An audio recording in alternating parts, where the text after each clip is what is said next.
prices are going up, veterans aren't getting enough care, our economy is teetering. And says, if you disagree with us, you're not only wrong, you're a bad person. We got to change that around and start listening to a majority of Americans again. I mean, there are a lot of things that we need to address as a country, not to mention all the national security concerns. I get a mental health appointment at the VA because I was thinking about killing myself last week, and they told me I could see someone in 3 months. Try to name one time in your life when prices went up while the economy was shrinking. Can't remember it? That's because stagflation is so rare and so terrible that America hasn't experienced it in 50 years. Yet, according to Congressman Moulton, that's exactly what Trump's cooking up. I challenge you to watch the next 8 minutes without feeling your blood pressure rise. We'll break down how Trump's tariff tantrums and VA budget butchering would create this economic nightmare. Republicans spin some crazy disjointed story to justify what Trump did, and then all of a sudden they're cheering him on. If you can make it through without wanting to call your representatives, I'll be shocked. This isn't partisan fear-mongering, it's math, and the numbers are terrifying for anyone who works for a living or needs healthcare. Before we move on, I'd like to ask you a small favor. If you appreciate this content, please take a second to like this video and subscribe to the channel. Over 98% of you watch the videos without subscribing. It costs you nothing, but it makes a huge difference to us. So did you click the subscribe button? Great, thank you so much. Now back to the video. Ever wonder why your parents or grandparents get that terrified look when they talk about the 1970s economy? It wasn't just the bell-bottoms and disco that traumatized them. Than what they say in public. So yeah, they're gonna get on TV and act like sycophants because they're scared that he'll primary them if they don't. Security conference just 3 weeks ago with the likes of Senator Graham, a entirely bipartisan delegation of... They lived through something economists call stagflation, and Trump is bringing this economic monster back from the dead like some kind of orange necromancer. So what exactly is stagflation? Think of it as the economic equivalent of getting punched in both eyes at once. It's when prices for everything keep going up, while the economy itself is shrinking. Your wallet gets lighter while jobs disappear. It's the worst of both worlds. Inflation without the growth that usually comes with it. Right now, the Atlanta Federal Reserve is projecting something truly terrifying, a GDP contraction between 2.8% and 3%. That's economist speak for the economy is going in reverse. But here's the kicker. Prices aren't dropping with it. They're still climbing. We haven't seen this toxic combo in about 50 years, and there's a reason people who lived through it still have economic PTSD. Let me break this down with a simple grocery store example. Imagine walking into your local supermarket and noticing the price of bread jump from $3 to $3.60. Milk is up from $4 to almost $5. Your total bill has magically grown by 20%. Then you get a call from your boss saying they're cutting your hours by 15% because business is slow. That's stagflation in a nutshell. They're scared. They're scared. And they don't let hypocrisy get in the way of supporting Donald Trump, no matter what he's trying to do. Policy, U.S. policy, that the U.S. wouldn't defend NATO countries that don't pay. Well, I think it's common sense, right? If they don't pay, I'm not going to defend them. No, I'm not going to. Paying more while earning less. Pretty miserable, right? For the average American family, this isn't just economic theory. It's kitchen table terror. With grocery prices potentially shooting up 10 to 20%, filling your cart could cost an extra $100 to $200 each month. Gas prices could climb 15 to 25%, adding another $30 to $50 to your monthly budget. And good luck with housing costs, which could skyrocket while your paycheck stays frozen or even shrinks. All of these gut punches landing while employers are cutting hours and laying people off. What makes this extra infuriating is that under Biden's policies, economists were projecting 3 to 4% growth. The economy would have been cruising on autopilot, creating jobs and raising wages. Instead, Trump's voodoo economics is steering us toward negative growth, the economic equivalent of driving in reverse with your eyes closed. And don't get me started on Trumpy's tariff tantrums. One day, he's announcing massive tariffs on everything from Chinese goods to Mexican products. The next day, he's walking it back or contradicting himself. It's tariff yes, tariff no. A presidential economic policy apparently inspired by the hokey pokey. Markets hate uncertainty, and Trump delivers it by the truckload. The stock market has been yo-yoing with each contradictory tweet and rally rant, wiping out billions in retirement savings with every mood swing. So who exactly benefits from this economic chaos? I'll give you a hint. It's not you, it's not me, and it's definitely not the average American family struggling to make ends meet. Economic instability creates perfect conditions for the ultra-wealthy and well-connected to snatch up assets at fire sale prices. It's like a game of Monopoly where one player gets to change the rules whenever they're losing. Let's get painfully specific about what Trump's stagflation means for your wallet. Your grocery bills could jump by hundreds each month. He's asked, are you making it U.S. policy that the U.S. won't defend NATO countries that don't pay? Here, let me show you what he said.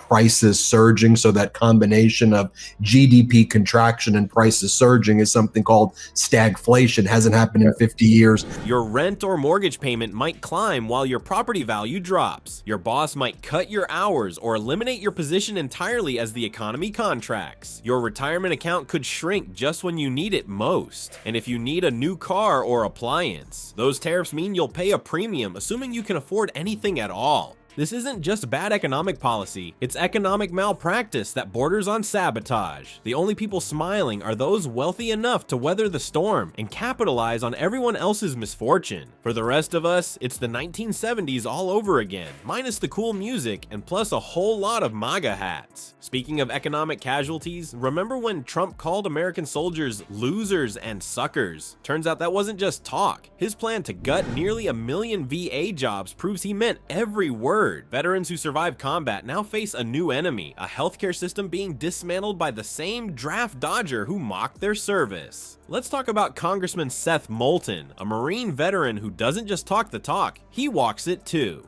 Unlike some politicians who make empty promises, Moulton still gets his healthcare at the VA, just like he promised his constituents he would. That's why when he speaks about veterans' issues, people listen. And right now, he's sounding the alarm about something terrifying. Trump's brilliant plan for veterans slash a whopping 880,000 jobs from the VA. That's not a typo, folks. Nearly 1 million jobs that provide essential healthcare services to the men and women who risked everything for this country. For veterans already struggling to get appointments, this would be catastrophic. Moulton shared a gut-wrenching story that shows just how bad things already are. A Marine from his own platoon, someone who fought alongside him, called the VA seeking help for suicidal thoughts. You know what they told this veteran in crisis?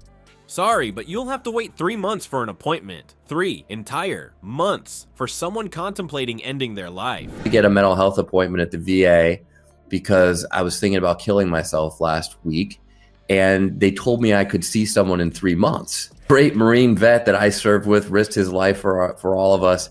He's like, look, I wasn't thinking about killing myself in 3 months. I was thinking about it last week. Now imagine that same scenario after Trump removes 880,000 healthcare workers from the system. Veterans struggling with PTSD would face even longer waits. Those needing treatment for combat injuries? Get in line, buddy. Chronic conditions that require regular care. Tough luck, soldier. It's especially rich coming from Commander Bone Spurs himself, who managed to dodge the draft 5 times during Vietnam. The guy who couldn't be bothered to serve his country now wants to strip healthcare from those who did. This is the same Trump who reportedly called fallen soldiers losers and suckers and mocked John McCain for being captured in Vietnam. I like people who weren't captured. Remember that, Gem? The calls from veterans to congressional offices have skyrocketed, according to Moulton. These aren't people complaining about benefits or asking for handouts. These are former service members terrified they'll lose access to life-saving care they earned by putting their bodies and minds on the line for America. And here's where things get extra cruel. These VA cuts would coincide perfectly with the economic nightmare we're heading toward. Picture this: you're a veteran with PTSD and a family to support. Your grocery bills are already through the roof, gas prices make you wince every time you fill up, and suddenly the healthcare you depend on disappears. Meanwhile, the medication you need to function costs 30% more than it did last year. Your disability check doesn't stretch as far because inflation is eating it alive. For veteran families already living paycheck to paycheck, this 1-2 punch of slashed services and rising costs could be the difference between stability and homelessness. While they're figuring out how to pay for both food and medicine, Trump will be on his gold-plated toilet tweeting about how much he loves the troops. The cognitive dissonance would be hilarious if it weren't so harmful. And let's be honest, this isn't just about veterans. The VA employs nearly 1 million people who would suddenly be jobless in an economy that's already contracting. That's 1 million more families trying to make ends meet while prices continue to climb. It's like Trump is determined to recreate the 1970s economy, but with worse fashion choices. The most infuriating part? These cuts aren't even necessary. They're purely ideological. They're about dismantling government services regardless of who gets hurt in the process. And in this case, the people getting hurt are the very ones who put their lives on the line to defend the country. While veterans suffer at home, Trump's busy destroying our alliances abroad. But did you know that when the Twin Towers fell on 9/11, it wasn't just Americans who answered the call? NATO allies sent their soldiers to die alongside ours in Iraq and Afghanistan. Despite Trump's claims, they never help us. Now those same markets in Russia and China are celebrating while your retirement account takes the hit. Trump keeps yapping about NATO allies who don't pay, showing he has absolutely no clue how alliances actually work. It's like he thinks NATO is some kind of country club where members owe monthly dues directly to America. That's not how this works. That's not how any of this works. When Trump threatens to abandon allies who don't pay up, he's fundamentally misunderstanding the entire point of having friends in the global neighborhood. The reality? When America faced its darkest hour after the 9/11 attacks, those same NATO allies Trump loves to trash didn't hesitate to stand with us. They didn't have to send their troops to fight in Afghanistan or Iraq. Nothing in the treaty required it, but they did it anyway because that's what actual allies do in times of crisis. Congressman Moulton, who served in combat, has first-hand experience fighting alongside NATO troops. Canadian, British, French, Danish, and Polish soldiers put their lives on the line, and many made the ultimate sacrifice, fighting shoulder to shoulder with American troops. These weren't mercenaries being paid by America, they were allies honoring their commitment to stand together against threats. As Moulton pointed out, Trump's NATO comments don't just insult our allies, they completely rewrite history to erase the blood sacrifice those countries made for America. It's like Trump is living in some parallel universe where America has always stood alone, defended only by its own might. That's not just wrong, it's dangerously delusional. But here's where Trump's NATO tantrum hits you directly in the wallet. Markets absolutely hate uncertainty. When the leader of the free world starts threatening to abandon decades-old security alliances on a whim, global markets freak out. And guess what happens then? Your 401k takes a nosedive while markets in countries like Russia and China suddenly look like better bets to investors. That's exactly what's happening now. As Moulton highlighted, Russian and Chinese stock markets have been rising while American markets decline following Trump's NATO comments. The Atlanta Federal Reserve saying that GDP will be negative 2.8 to negative 3%. You know, he's going to restore confidence in the military and things like this.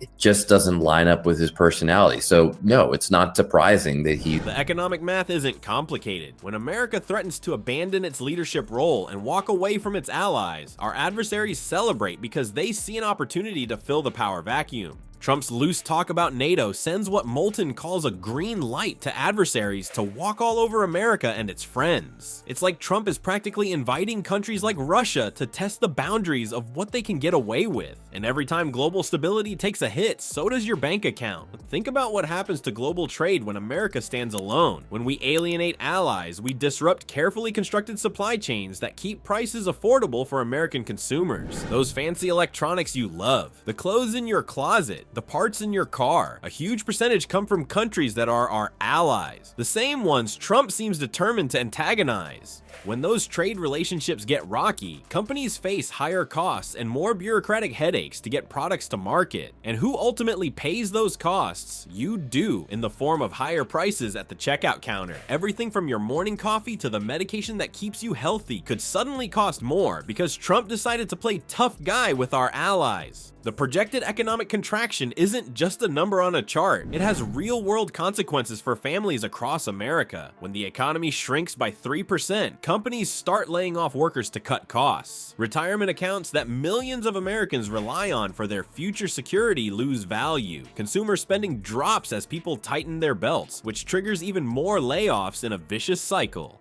For the average American family, this translates to multiple economic body blows all at once. You might be facing a job loss or reduced hours while watching your retirement savings shrink and paying higher prices for imported goods. Even basic necessities like food, clothing, and medication could see price spikes of 10 to 30% if global trade relationships deteriorate. When America retreats from global leadership, we don't just lose political influence, we lose economic leverage. Trade deals that took years to negotiate can unravel in months. Supply chains that took decades to optimize can be disrupted overnight. And ordinary Americans end up paying the price for this diplomatic malpractice. So here's the deal, folks. This isn't about choosing between big government or small government anymore. It's about having a government that actually works versus one that's deliberately broken by design.